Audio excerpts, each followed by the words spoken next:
Janganlah gelisah hatimu, percayalah kepada Allah, percayalah juga kepadaku. Di rumah Bapakku banyak tempat tinggal. Jika tidak demikian, tentu aku mengatakannya kepadamu, sebab aku pergi ke situ untuk menyediakan tempat bagimu. Dan apabila aku telah pergi ke situ dan telah menyediakan tempat bagimu, aku akan datang kembali dan membawa engkau ke tempatku, supaya di tempat di mana aku berada, kamu pun berada. Ya, terima kasih. Sebelum janji itu diungkapkan kepada murid-muridnya, sempat Tuhan Yesus memberikan kata-kata penghiburan, kata-kata yang menguatkan jiwa dan rohnya, karena akan ada perpisahan antara Tuhan Yesus sebagai guru mengajar dan kepada muridnya, supaya jangan gelisah hatimu, percaya kepada Allah dan percaya kepadaku juga. Orang yang menerima kata-kata penghiburan seperti itu hendaknya juga ditransfer atau diteruskan, ya, supaya saling menghibur satu dengan yang lain. Ini kata-kata penghiburan yang diterima daripada Tuhan dan itu diteruskan kepada sesama kita. Jadi yang dominan di dalam perkataan kita satu sama lain yang kita terima daripada Tuhan adalah saling memberikan kata-kata yang memberikan dorongan, yang melenyapkan, menghapus segala kekhawatiran dan kegelisahan. Di tengah-tengah suasana pandemi virus corona, itu hendaknya kita mengeluarkan kata-kata yang saling mendukung, menghibur, supaya kita tidak gelisah dan tidak khawatir. Karena kita telah belajar dari Tuhan Yesus. Bukan untuk menakut-nakuti, ya, bukan untuk menambah kegelisahan, tetapi menghilangkan kegelisahan, menghilangkan kekhawatiran. Itu adalah tanda bahwa kita adalah murid-murid Tuhan yang telah belajar lama bersama dengan Sang Guru besar kita, yaitu Tuhan Yesus Kristus. Kemudian dilanjutkan tentang janjinya.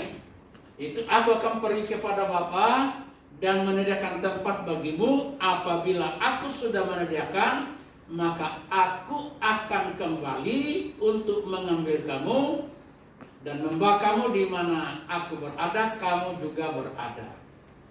Janjinya adalah pergi menyediakan tempat dan sesudah itu ia akan kembali untuk mengambil. Jadi kalau sudah Tuhan kembali, kita tinggal diambil dan dibawa ke tempat di mana Tuhan itu berada. Tetapi ini belum, ya, belum. Tuhan sedang menyediakan tempat bagi murid-muridnya di dalam surga. Karena di dalam rumah Bapa itu masih banyak tempat. Dan itu sudah disediakan. Jadi tidak usah khawatir tidak dapat tempat, ya. Tidak usah royal tempat. Sudah disediakan. Tinggal diambil dan ditunjukkan nanti. Ini tempatmu, ini tempat kamu, ya. Jadi tidak desak-desakan, tidak kehilangan tempat, karena sudah disediakan tempat oleh Tuhan kita sebagai juru selamat, atau kepada murid-muridnya waktu itu adalah gurunya atau pemimpinnya, sehingga tidak lagi dalam keadaan gelisah dan takut. Tempat sudah dijamin pasti ada, karena Tuhan sudah berjanji kepada murid-muridnya. Tempat ini belum dilaksanakan atau belum terwujud, ya. Tapi yakinlah itu tujuannya Tuhan, naik ke surga menyediakan tempat bagi murid-muridnya atau yang percaya sungguh-sungguh, dan tinggal kita menanti janji itu.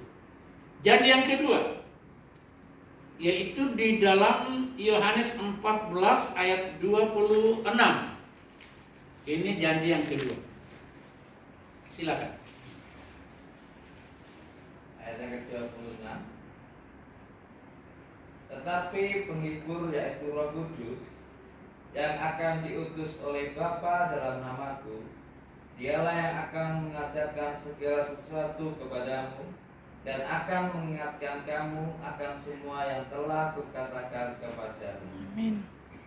Janji yang kedua adalah penghibur, yaitu Roh Kudus yang diutus dalam namaku.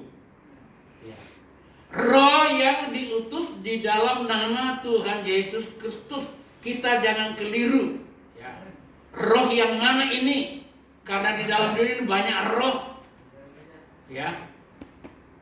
Nah, kalau kita tidak mengenal apakah ini roh dari Tuhan dalam nama Tuhan atau roh di luar nama Tuhan, itu nanti kita sesat, kita keliru. Ya. Tetapi roh itu akan diberikan oleh Bapa di dalam nama Tuhan Yesus Kristus. Roh dalam kebenaran. Ya. Roh yang benar itu di dalam Tuhan Yesus. Roh yang suci itu di dalam Tuhan Yesus. Kalau menyimpang dari kebenaran itu bukan roh dari Tuhan Yesus. Kalau tidak suci itu bukan roh dari Tuhan Yesus. Bukan roh di dalam nama Tuhan Yesus. Nah, itu janji. Yaitu roh penghiburan. Kapan kita butuh penghiburan?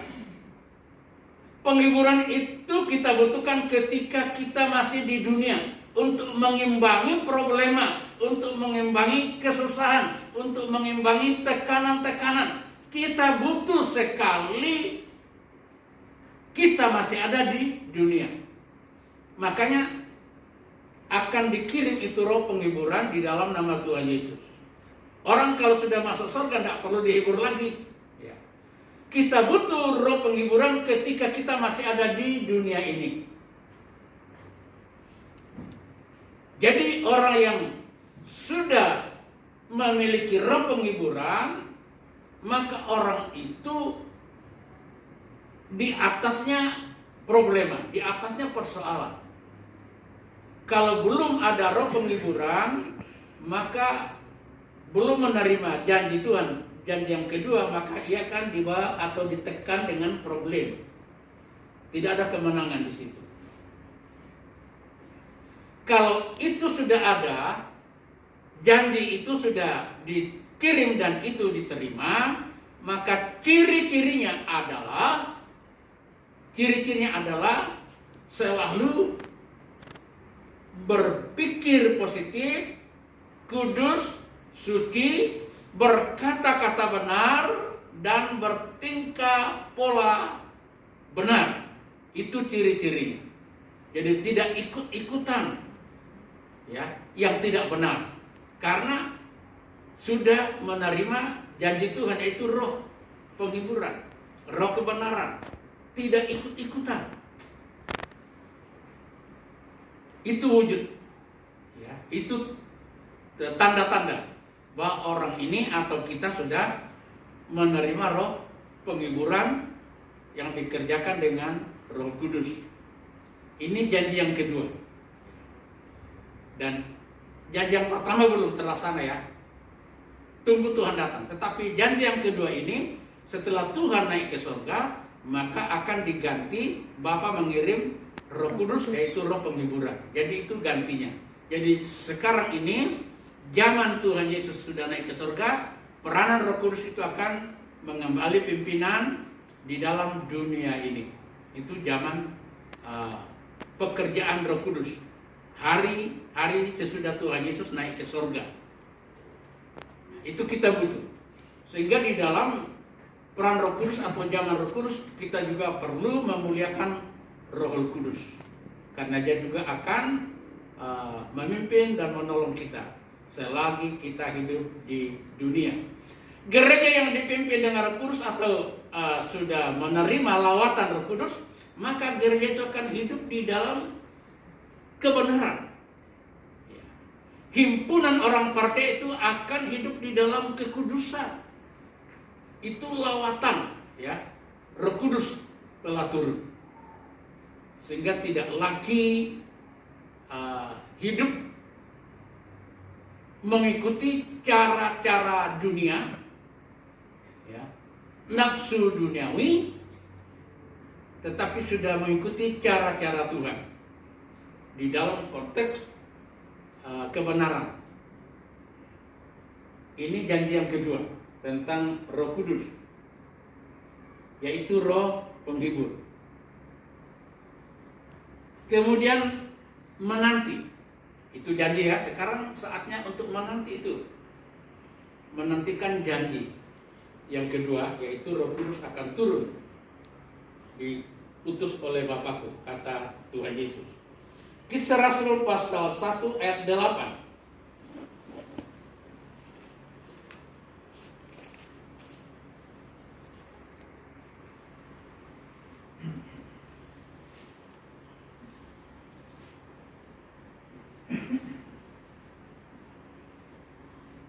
Kisah para Rasul 1 ayat yang ke-8.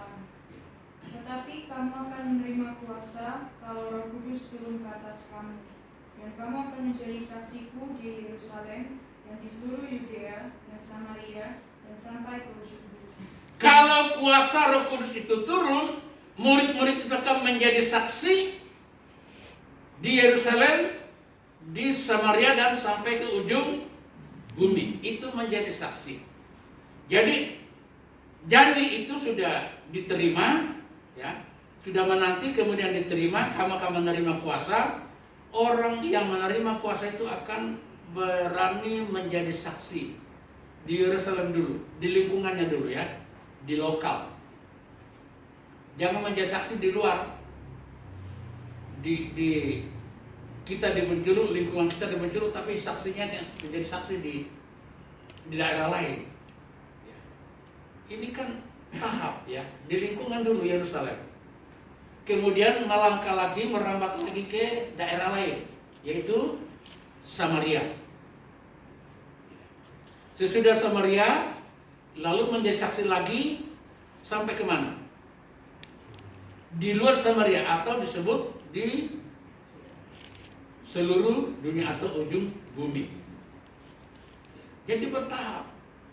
Ada orang salah kaprah, ya, di daerahnya nggak jadi saksi, tapi mau jadi saksi di tempat-tempat lain. Jangan-jangan ada motivasi lain. Dikenal dulu di lingkungannya, kemudian ke daerah lain, Samaria, kemudian ke ujung bumi. Ada banyak orang sudah menerima janji Tuhan tentang Roh Kudus itu, menerima Roh Kudus lalu menjadi saksi, ya. Memang dimulai dari lingkungan, dari dalam gereja dulu, di mana ia beribadah. Kemudian di lingkungannya, tetangga gerejanya, di wilayahnya, kemudian merampak sampai ke kota lain, sampai ke ujung bumi. Banyak pendeta-pendeta atau penginjil-penginjil melakukan seperti itu. Sampai ke luar negeri. Kenapa? Karena sesuai dengan firman Tuhan. Orang seperti itu, orang yang sudah menerima Roh Kudus. Itu janji menerima Roh Kudus, ya, sudah dicurahkan. Banyak. Ada di khusus di nasional atau di Indonesia, ada juga sampai ke luar negeri, itu menjadi saksi. Yang penting mungkin kita tidak menjangkau lebih luas, tapi kita ada di wilayah kita, itu menjadi saksi. Ini pimpinan Roh Kudus. Kalau belum menjadi saksi, berarti belum menerima Roh Kudus. Apabila kamu sudah menerima Roh Kudus, maka kamu akan menjadi saksi. Jadi Tuhan menuntut itu untuk kita menjadi saksi. Ayat 12 sampai 14 dari Kisah Rasul.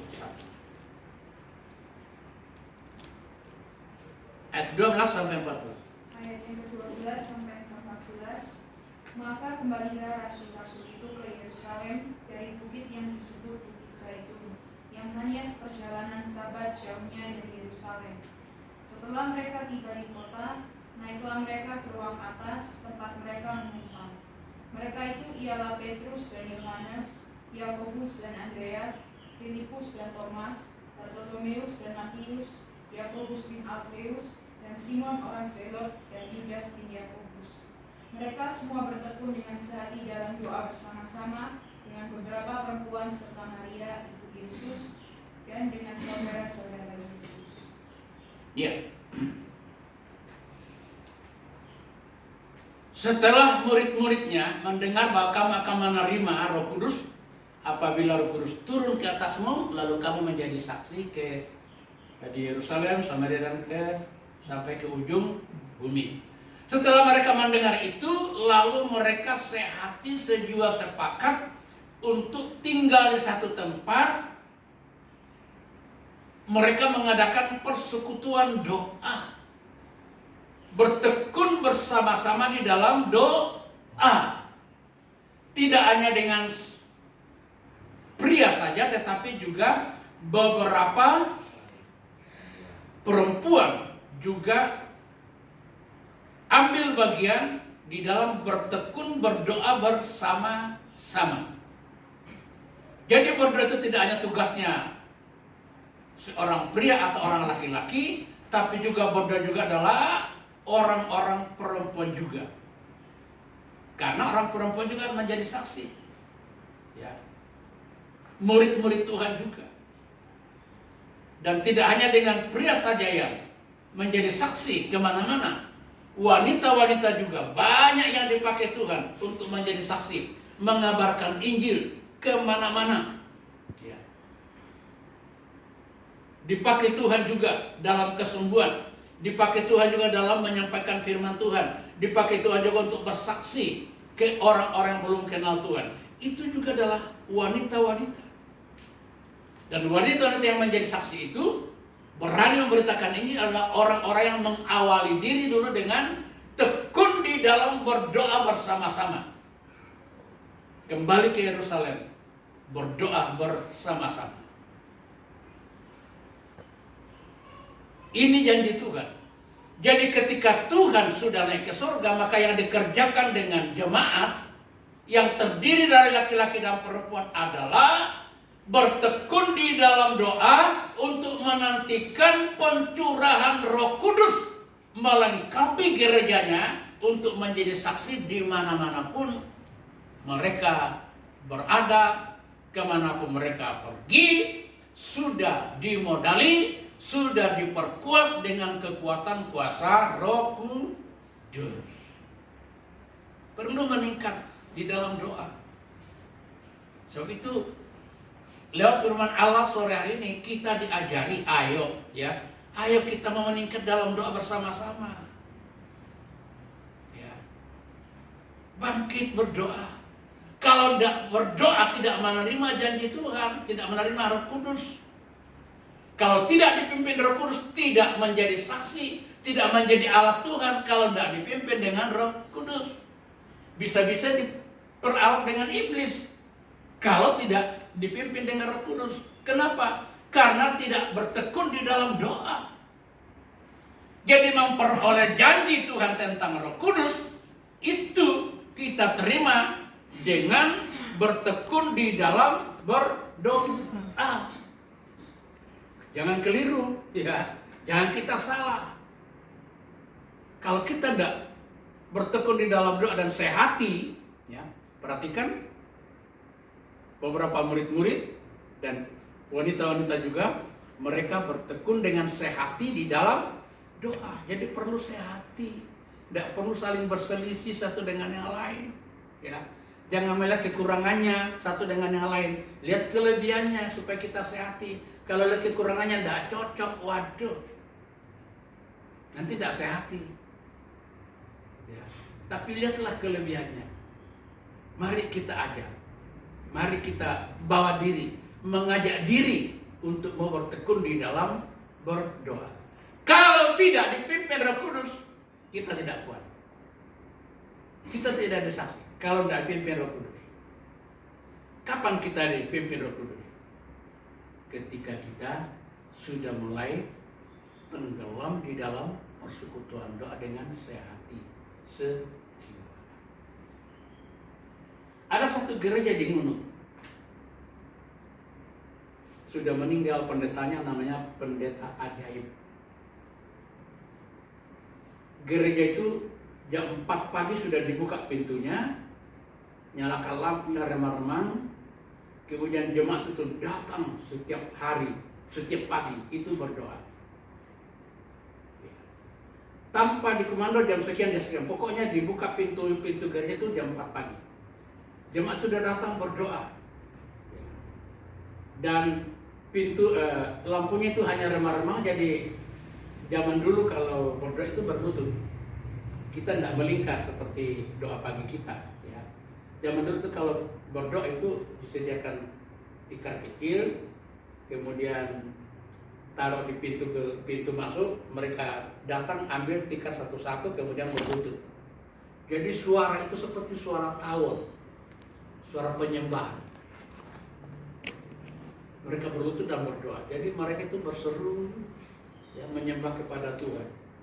Jadi suara itu seperti Bapak Ibu tahu kalau ke pasar itu suaranya seperti itu. Karena banyaknya orang. Jemaatnya 400 orang. Tumbuhnya gereja itu karena tekun berdoa. Dan tidak hanya dilibatkan, tidak hanya dituntut pelayan pujian, pendeta, toto sidang, semua membawa dirinya itu tekun berdoa, ingin supaya Tuhan dimuliakan. Kalau jemaat di sini juga punya inisiatif seperti itu, saya percaya kota Bengkulu, desa Bengkulu akan berubah kalau Bapak Ibu dan kita semua tekun di dalam berdoa dengan sehati. Lihat mujizat Tuhan akan dinyatakan lewat doa, sehati, sejiwa. Ya. Nah, perimbangan. Selalu saya berdoa setiap pagi, doa pribadi saya. Kalau saya tidak memulai berdoa, siapa lagi? Kalau saya tidak didukung dengan tiang-tiang doa, siapa lagi? Perhatikan, Kota Jajak itu berapa gereja? Ada kalau 7 atau 8 gereja. Berarti 8 pendeta, katakanlah 8 pendeta. Suami istri berarti 16. Itu pendeta itu. Belum toto sidangnya. Kalau Kota Jajak itu banyak orang menyembah dan tiap gerejanya, bagaikan beban, itu enteng. Dipikul bersama itu enteng. Karena banyak orang berseru. Di Bengkulu, berapa kelintir orang yang berdoa. Beban kita berat. Kapan beban ini bisa hilang? Tidak mampu. Kalau cuma saya dengan istri, dengan tiang-tiang doa berapa orang. Tidak mampu kalau Bapak Ibu tidak melibatkan diri juga di dalam berseru bersama-sama. Kita tidak ada teman lain. Itu loh ya. Di mana wilayah yang gerejanya sedikit, bebannya berat karena tidak mampu memikul. Tapi di mana gerejanya banyak, itu bebannya ringan karena dipikul banyak orang. Itu logikanya. Ya. Coba Seron, cuma satu, berat. Coba si Menjuru, Pak Joni itu, yang kenal pendeta Joni, berat. Ya. Coba Kabak, malah tidak jalan ibadahnya. Nah, itu sebenarnya perlu sehati, bertekun, berdoa supaya Roh Kudus itu turun mengerjakan, membekali kita supaya kita menjadi saksi. Jebol benteng pertahanan kalau kita ada kuasa, akibat atau hasil dari tekun berdoa bersama-sama. Perhatikan, yang tinggal di Bengkulu, tinggal di kota Bengkulu, ayo jangan perbanyak tidur dan jangan malas. Ya. Bagaimanapun kita tidak bisa lepas dari beban kita di Bengkulu ini. Kita tidak bisa. Ya. Kita harus menghadapi supaya beban ini kita dapat melewati. Roh Kudus akan diperoleh bekerja kalau banyak yang berdoa dengan sehati kepada Tuhan. Itu beban saya. Saya tetap berpikir seperti itu. Cuma untuk satu dusun, 3 gereja. Makanya nasional Sidoarjo ada 2 atau berapa gereja satu desa. Kita ini munculin. Makanya perlu terbuka satu paradigma baru. Cara berpikir, wawasan kita itu harus luas. Kemudian kita kreatif dan aktif. Karena beban kita ini berat. Ya. Nah, Bapak Ibu, mari. Setiap kali saya keluar naik sepeda dayung, lewat kampung manapun, gang-gang manapun juga, masyarakat tidak tahu. Kadang-kadang saya angkat tangan, berkati kampung ini dengan damai sejahtera. Kirim banyak orang Kristen datang ke daerah ini. Kalau orang setempat tidak bertobat, biar orang Kristen datang berdomisili daerah ini. Itu cara saya kalau sekeluar. Saya tidak hanya ngelencer. Begitu sekeluar, saya berdoa untuk kampung yang saya lewati. Adakah di antara Bapak Ibu juga seperti itu? Ayo. Ya, haleluya. Tadi pagi kami sarapan pagi. Ngomong dengan Ibu Gembala. Kita bersyukur. Ya. Adanya dari tahun ke tahun dan tidak hanya dengan tidak hanya pada waktu hari puasa, kita dapat kiriman makanan dari masyarakat, berlomba pagi, sore. Ada saja yang kirim makanan. Saya bilang sama Gembala, puji Tuhan. Sekarang masyarakat di Bengkulu tidak fanatik seperti dulu. Sudah tidak ada kebencian terhadap kita. Buktinya, dari mana-mana kirim makanan. Tidak hanya pada hari bulan puasa. Hari-hari lain juga begitu. Silih berganti. Kita bersyukur. Ya, tapi itu kita berjuang dengan puluhan tahun. Beradaptasi. Baru bisa lunak. Ya. Sudah tidak ada kebencian. Puji Tuhan. Karena doa. Itu puluhan tahun. Kurang lebih 40 tahun. Ya. Lalu terjadi seperti ini. Ya, haleluya. Nah, mari kita mau belajar firman Tuhan, mendengar firman Tuhan, melakukan firman Tuhan. Bangkit berdoa ya. Ayo, bangkit berdoa.